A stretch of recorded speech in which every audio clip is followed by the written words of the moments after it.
السلام علیکم ورحمۃ اللہ وبرکاتہ۔ اعوذ باللہ من الشیطان الرجیم، بسم اللہ الرحمن الرحیم۔ پیارے اسم اعظم کے نام آج ہم اپنے دوستوں کو پڑھاتے ہیں۔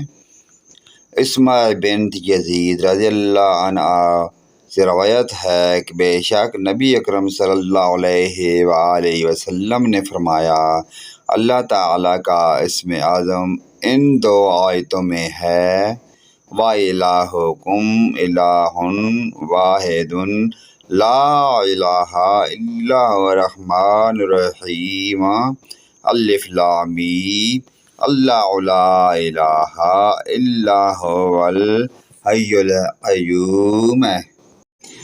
اور معبود تمہارا ایک ہی معبود ہے، کسی کی بندگی نہیں اس کے سوا، بڑا مہربان نہایت رحم والا۔ الف لام میم اللہ کے سوا کسی کی بندگی نہیں زندہ اس کے سوا کوئی، سب کا تھامنے والا۔ پیارے دوستو، اس پیاری اسم اعظم کے نام سننے کے بعد اپنے پیارے دوستوں، رشتہ داروں اور والدین کے ساتھ شیئر ضرور کریں۔